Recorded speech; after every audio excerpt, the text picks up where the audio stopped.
আপনি ব্রাহ্মণ তো? মাথাটা নেড়ে আমরা বলি না বাবা না, আমাদের পাড়া সেই অশোক চ্যাটার্জি, পরিমল ভট্টাচার্য, হ্যাঁ ওরাই তো ব্রাহ্মণ, আমরা আবার ব্রাহ্মণ হলাম কি করে? কায়দায় ফেলেছে কি? খুব ভালো করে ভেবে দেখবেন, নিমাই চাঁদ একজন ব্রাহ্মণের ছেলে হয়ে আমাদের শিখিয়ে দিয়ে গেল, নিজের কান্নাটা নিজে কাঁদো, নিজের পূজাটা নিজে করো। কারণ ভালো করে ভেবে দেখবেন, যখন নিমাই চাঁদ জন্মেছিল তখন কিন্তু নবদ্বীপের ভোলটা অন্যরকম ছিল। কিরকম? উনি কিন্তু সেই ভোলটা বদলে দিয়েছিলেন।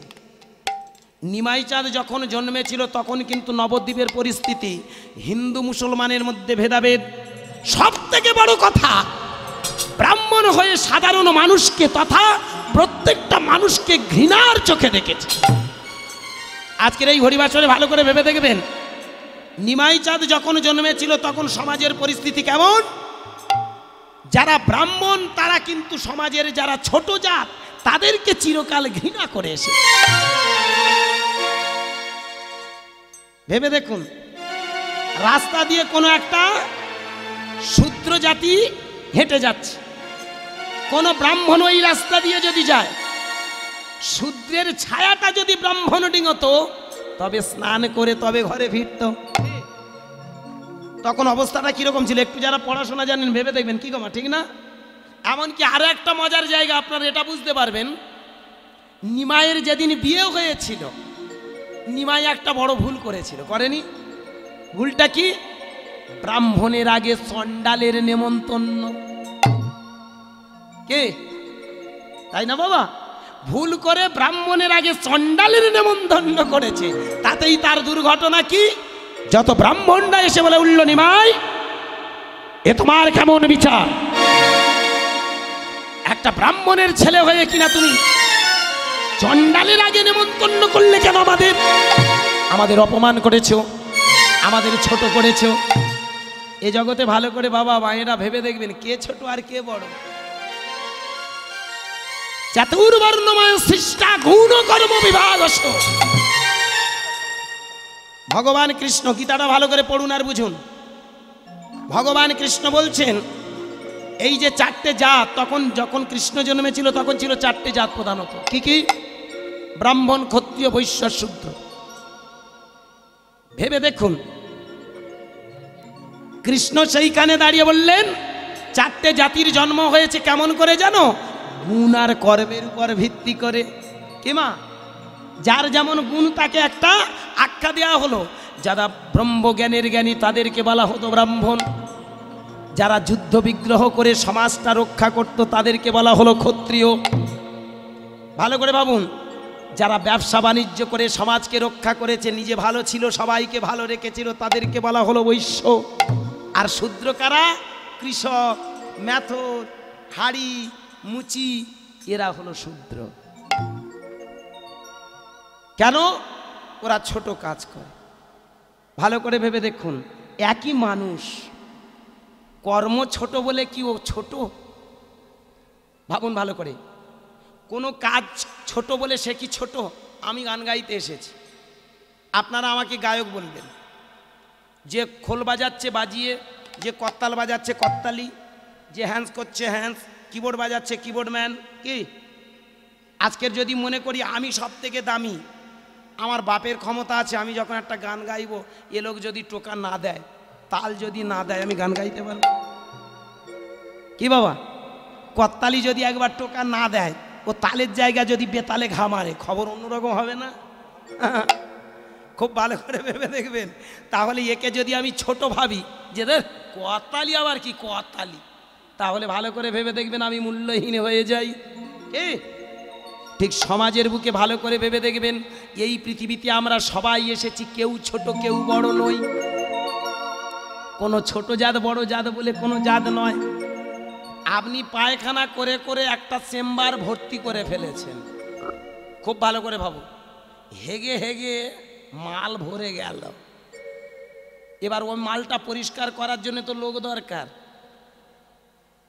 গোদা বাংলায় কেউ যদি এসে 1000 টাকার বিনিময়ে মালটা পরিষ্কার করে দেয়, তাহলে সে কি ছোট হয়ে গেল? ভাবুন, সে কি ছোট জাত? ও, পায়খানাটা করার বেলায় তখন ঝেড়ে মাল বের করে দিচ্ছি, আর পরিষ্কার করেছে বলে সে ছোট জাত হয়ে গেল। ছোট জাত যদি হয় তাহলে সব থেকে আমি মনে করব ছোট জাত তুমি, কারণ তুমি তো পায়খানাটা মাল ভরেছো, কি নোংরা তো করেছো তুমি। তাহলে এইখানে আমাদের বোঝার আছে ওই ম্যাথর ছোট জাত নয়, কি এই পৃথিবীতে কেউ ছোট নয়। প্রধানমন্ত্রী আসতে, প্রধানমন্ত্রী যদি মাইকের সামনে যদি লেকচার দেয়, আমরা বলি বাবা প্রধানমন্ত্রী লেকচার দিচ্ছে, হ্যাঁ সবাই আমরা বলি সাব্বাস সাব্বাস। মায়েরা ভালো করে ভেবে দেখবেন, আমরা সবাই মিলে বড় করে দিলাম কাকে? প্রধানমন্ত্রী সেরা। কিন্তু প্রধানমন্ত্রীর উপরে ওর বাপের উপরে বাপ আছে নেই? প্রধানমন্ত্রীর উপরে একজন লোক আছে, কে বলুন তো? খুব মন দিয়ে শুনবেন, রাষ্ট্রপতি না? রাষ্ট্রপতির উপরে একজন বাপ আছে, বাপেরও একজন বাপ থাকে। তো কীরকম? রাষ্ট্রপতি হোক আর প্রধানমন্ত্রী হোক আমরা বড় করছি, কিন্তু ওই রাষ্ট্রপতি বা প্রধানমন্ত্রী যখন খেতে বসবে, ভালো করে ভেবে দেখবেন, যেই অন্নটা নিয়ে আস্তে আস্তে মুখে তুলতে যাবে, তখন দেখবে এই রে এতক্ষণ সকলে আমায় বড় বড় করে চিৎকার করছিল, আমার থেকেও তো আরও বড় একজন মানুষ আছে। সে কে? আমার কিষাণ ভাই। কে? যে মাথার ঘাম পায়ে ফেলে কত রক্ত ঝরিয়ে চাষ করে, ধান চাষ করে, সেই থেকে চাল বের করে আজ আমার কাছে পৌঁছে দিয়েছে, সেই ভাত খাচ্ছি। তাহলে কে বড়? প্রধানমন্ত্রী বড় না কৃষক বড়? প্রশ্ন এখানে ভালো করে লক্ষ্য করে দেখবেন, বড় নয় কেউ। এই পৃথিবীতে স্রষ্টা বলছে এই সুন্দর পৃথিবীটাকে সুন্দর করার জন্য আমরা সবাই এসেছি। নয় ছোট নয় বড়, এখানে আলাদা কোনো জাত নয়, একটাই জাতি, সেটা হলো মানুষ। তাই তো নিমাই চাঁদ বললেন আমরা দুটো বাহু তুলে জেনে নেব আমরা সবাই মানুষ, এখানে কেউ ব্রাহ্মণ নয়। কারণ ব্রাহ্মণ যদি বিচার করা যায় তাহলে তো ব্রহ্মা থেকে মুনিগণ, মুনিগণ থেকে আমরা, তাহলে আমরা কারা? আমরাও তো ব্রাহ্মণ, ব্রাহ্মণ নই? আবার কথা বলে না, হরিনাম শুনে লাভ নেই। এই কথা কটা যদি না বুঝতে পারেন, হরিনাম সারা জীবন শুনে যাবেন, আমরা ব্যবসা করে ভুঁড়ি বাড়াবো, কিচ্ছু হবে না আপনাদের। কিরকম? তাহলে কারা? ভালো করে ভেবে দেখবেন, এই পৃথিবীতে আমরা সবাই ব্রাহ্মণ, তবে ওদেরকে ব্রাহ্মণ বলা হয়, আমাদের কেন বলা হয় না? সমাজে দেখবেন যারা একটু চতুর হয়, একটু বুদ্ধিমান হয়, ওরা সব সময় চায় কি করে লোকের বাঁচতে হয়। সমাজে যারা চতুর হয় তারা সব সময় চাইবে কি করে ওকে ছোট বনে আমি বড় হতে পারি। এই হলো চতুর লোকেদের ধান্দা। তখনকার দিনে একটু বিচক্ষণ যারা, তারা বলে মন্দিরে ঢুকবি না, তুই ছোট জাত, তুই ঘৃণিত বস্তু, খবরদার মন্দিরে ঢুকবি না, খবরদার ঠাকুর ঘরে যাবি না। আপনাদের বাধা দিয়ে ওই রাস্তাটা বন্ধ করে দিল। নিজেদেরকে ব্রাহ্মণ বলে তারা জাহির করে সমাজে নিজেদেরকে প্রতিষ্ঠিত জায়গায় নিয়ে গেল। আজকে দিনে ভালো করে ভেবে দেখবেন, নিমাই চাঁদ একটা ব্রাহ্মণের ছেলে হয়ে সেই জায়গায় প্রতিবাদ করে বলল, কেন তোমরা সারা জীবন পরের ঝাড়বে, পরের বাঁশ দেবে, অথচ নিজেদেরকে মহান ভাববে। তুমি শুয়ে রবে তেতলার পরে আমরা রহিব নিচে, অথচ তোমার দেবতা বলি বসে ভরসায় আজ মিছে। নিমাই চাঁদ প্রতিবাদ করেছিল ব্রাহ্মণ্যবাদের উপরে। তোমরা সমাজের নিচ শ্রেণীর মানুষের বাড়িতে গিয়ে পূজা করবে, তাদের ঘরের চাল, তাদের ঘরের ডাল, তাদের ঘরের শাকসবজি নিতে অসুবিধা নেই, অথচ তাদের সঙ্গে মিশতে অপরাধ। কি গো মায়েরা বলুন, রাগ করবেন না। একটা ব্রাহ্মণ আর একটা কই শূদ্র কই এক জায়গায় বসে খাক, কত বড় ব্রাহ্মণ হয়েছে দেখি একবার। তবে অনেকে বলেন না বাবা কিছু কিছু আছে, ও তো রিয়ার, গুটি কয়েক নেই বলবো না। তবে এই শিক্ষাটা কোথায় থেকে পেয়েছে? আমার নিমাই চাঁদের কাছে থেকে। ভালো করে ভেবে দেখবেন, বড় বড় যারা ভট্টাচার্য, যারা আচার্য আছে, যাদেরকে আমরা পূজা করি, যাদেরকে আমরা শ্রদ্ধা করি, আপনার যারা বাড়িতে পূজা করছে ওইসব ঠাকুরমশাইদের কই পাশে বসে আপনি খান, খবর আছে। কি কেন? আমরা চিরকাল ওদেরকে বড়বাবু ভাবিয়ে এসেছি। নিমাই চাঁদ এইখানে দাঁড়িয়ে বললেন, ওরা শুধু বড়বাবু নয়, ওরা তোমাদের সমাজকে শোষণ করার জন্য এগিয়ে আছে। ভালো করে ভেবে দেখবেন, আজও সেই ব্রাহ্মণ্যবাদ মাথা চাড়া দিয়ে উঠে আছে, আছে না বলুন? আপনার মা মারা গেছে, আসতে ভালো করে মন দিয়ে শুনবেন ছোট করে। আপনার মা মারা গেছে, আপনি যখন মায়ের মারা গেছে সঙ্গে সঙ্গে আপনি প্রথমে তোমার যেতে হবে কার কাছে? ঠাকুরমশাইয়ের কাছে। কেন? স্নানপত্র ছাড়া ও বুড়ির পোড়ানো যাবে না। কে? ভালো করে মন দিয়ে শুনবেন। আজও ব্রাহ্মণ্যবাদটা কত বড় দেখুন ধরে রেখেছে।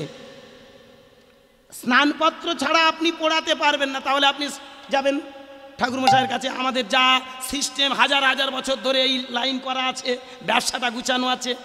আপনি যেই যাবেন সঙ্গে সঙ্গে ওরা তাড়াতাড়ি পাঁজি খুলবে। এই দেখি তোর মা মরে গেল, আজ কত তারিখ রে? ও 25। হ্যাঁ, তোর মা কটায় মরলো রে? আরে বাবা 2:10-এ। ভালো করে খুঁজে খুঁজে খুঁজে, ইস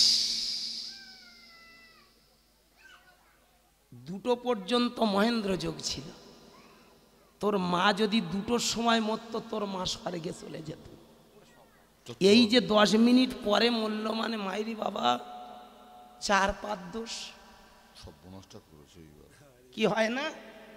শালা মরেও শান্তি নেই কি তাই না? 1 পাদ নয় 2 পাদ নয় 4 পাদ দোষ পেল। এই শোন, তোর মার এই মৃত্যু হিসাবে এইটুকু আমি দেখছি, আমাদের শাস্ত্র অনুযায়ী বলছে 4 পাদ দোষ পেয়েছে। হ্যাঁ গো মা, আমি একটা ঠাকুরমশাইকে জিজ্ঞাসা করেছিলাম, ও ঠাকুরমশাই এই 2 পাদ দোষ 3 পাদ দোষ 4 পাদ দোষ মানে কি গো? মানুষ মরে গেলে বলে না পাদ দোষ পেয়েছে, দোষটা কি? বিষয়টা ওটা নয়, ওরা জানে কায়দা করে যদি এটা ঠিক গুছিয়ে নেওয়া যায়, ওই মানুষটার জন্য আমাদের আখরটা গুছিয়ে। যেই বলবো তোর মা দোষ পেয়েছে, ও আমার কাছে আসবে, আর আমি ওর সুরসুর করে বলবো এবার একটা বড় ধরনের শ্রাদ্ধ কর। সে বিশেষ শ্রাদ্ধ হোক, অন্ন জল হোক, আর ঘটির জল হোক, আর বাটির জল হোক, করাবো কি? আর যখন জল ঢালবে আমি ওদের জল করে মাল বের করে নিয়ে চলে আসো। খুব ভালো করে ভাববেন ভক্তমণ্ডলী। 4 পাদ দোষ। একটা ঠাকুর মশাইকে জিজ্ঞাসা করেছিলাম 4 পাদ দোষ মানে কি গো ঠাকুর? তা ঠাকুর মশাই বলে এটা শাস্ত্রের কথা, 4 পাদ মানে 4 পাদ দোষ বলতে পারবে না। আমি বলে 4 পাদ আপনাদের জানা আছে মা? ও বাবা, আপনাদের জানা আছে 4 পাদ দোষ মানে কি? জানা নেই? বলতে পারবেন 4 পাদ মানে কি? কেউ বলতে পারছে না জানো বাবা। মোটামুটি আমি একটা ধারণা করে নিয়েছি, আমার পাড়ার ঠাকুরমশাই বলতে পারেন, আর আপনারা কি বলবেন? আমার এইটুকু ধারণা হয়েছে 4 পাদ দোষ মানে কি জানেন? ওই বুড়িটা 4 বার পাদ্দে পাদ্দে রাগ করবে,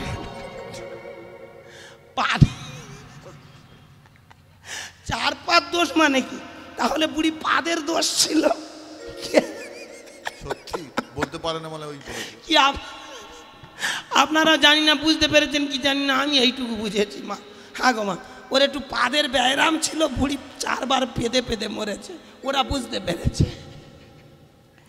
অপরাধ নেবেন না, বিষয়টা কি জানেন?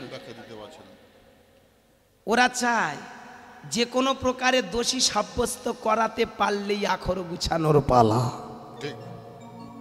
এইবার ধীরে ধীরে বলবে তোর মায়ের 4 পাদ দোষ পেয়েছে মানে একটা বড় শ্রাদ্ধ করবি। কি শ্রাদ্ধটা? কি?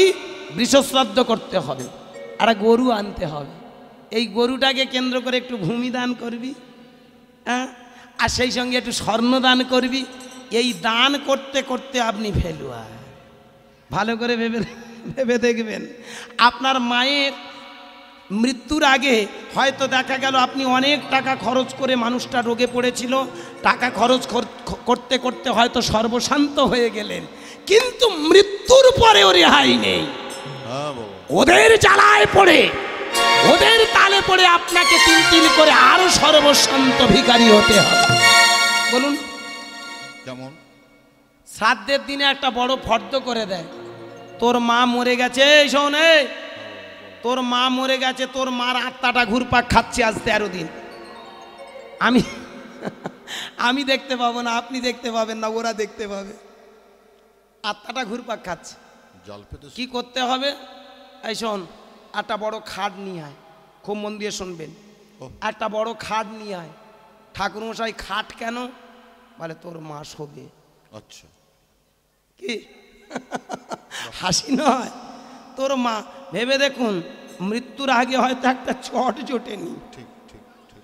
মৃত্যুর আগে হয়তো একটা ছেঁড়া মাদুর জোটেনি, ওদের জ্বালায় পড়ে আপনি একটা খাট কিনে নিয়ে আসেন। ওখানে শেষ নয়, ওটা শুরু। ওই খাটটার পরে এইবার বলে, এই শোন, একটা ভালো দেখে বেড কাপড় দিবি, কারণ শুধু তো আর খাটে শুতে পারে না, ব্যথা করবে। দেবো। কি ভালোবেসে একটু নরম মতো একটা মাল নিয়ে আসবি, ভালো। আরো কি, দুটো দুদিকে লম্বা লম্বা বালিশ আনবি। কেন ঠাকুরমশাই, ও দুটো কি হবে? বলে তোর মা যদি গড়িয়ে পড়ে যায়। আচ্ছা বাবা, এই ফাঁদ পেতেছে বাবা। ব্যবসাটা কোথায় জানেন? এ দুনিয়াতে আজকের দেখবেন, পরের মাথায় কাঁটাল লেকে সারা জীবনে যারা ধর্মযাজক করে খেয়ে আসলো, ভেবে দেখুন। নিমাই চাঁদের প্রথম প্রতিবাদ এই জায়গায়, ব্রাহ্মণের ছেলে হয়ে ব্রাহ্মণ্যবাদের উপর প্রতিবাদ।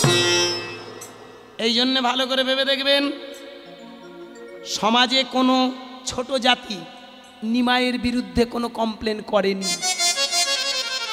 করেছিল বাবা? কোনো হাড়ি, কোনো মুচি, কোনো মুদ্দবারাস কোনোদিন কোনো কমপ্লেন করেছিল? কমপ্লেন কারা করেছিল?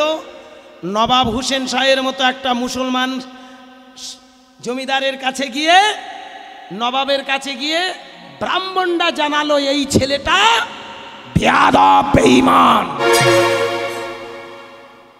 চাঁদ কাজীর কাছে জানিয়েছিল, নবাব দর্জির কাছে জানিয়েছিল।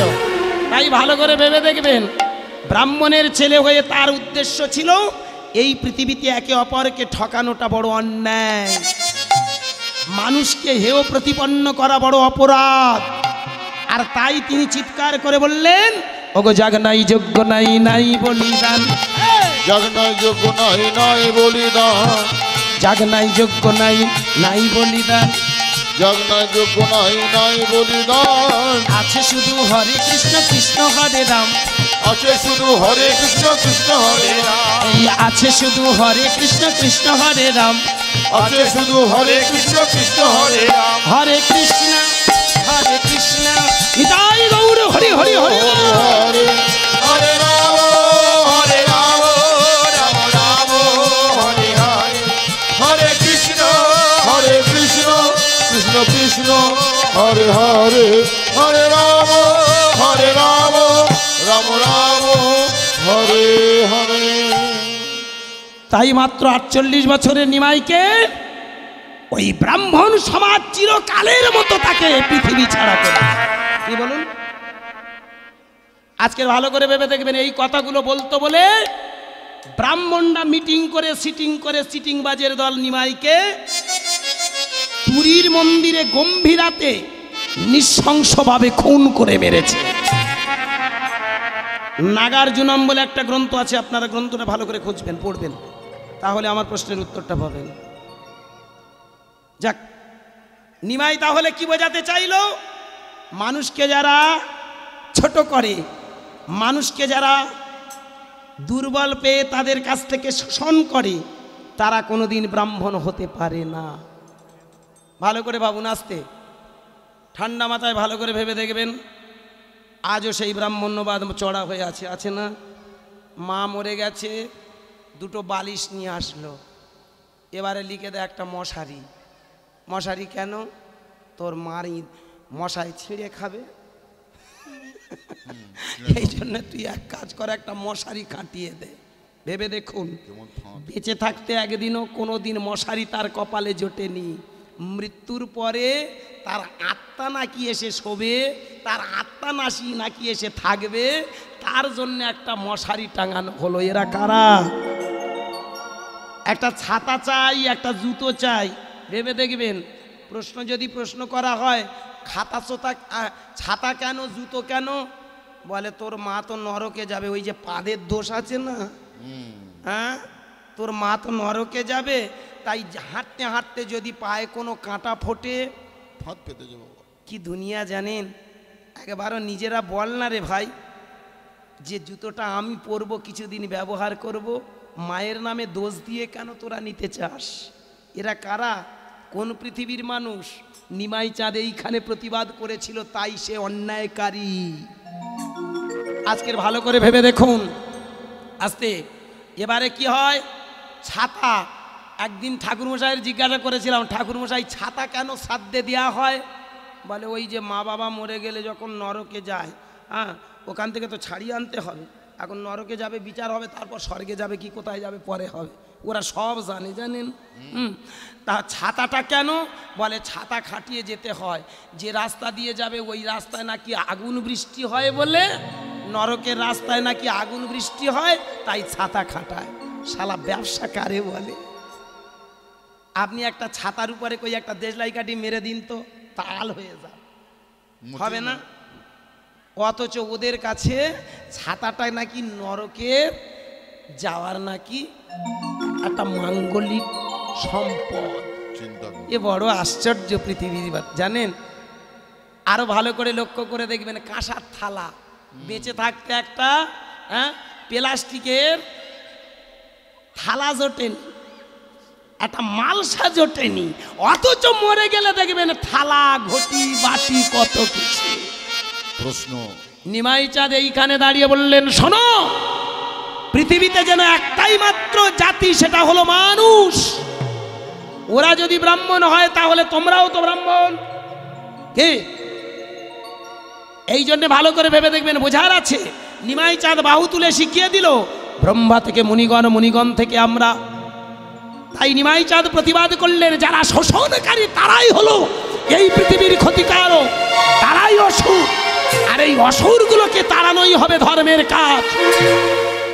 যেমন অসুরের বিরুদ্ধে প্রতিবাদ করে ভগবান কৃষ্ণ হয়েছে ভগবান, অসুরের বিরুদ্ধে প্রতিবাদ করে মা সিংহ বাহিনী হয়েছে দুর্গতি নাশিনী দুর্গা, অসুরের বিরুদ্ধে প্রতিবাদ করে মা মহামায়া হয়েছিল করাল গ্রাসিনী কালী।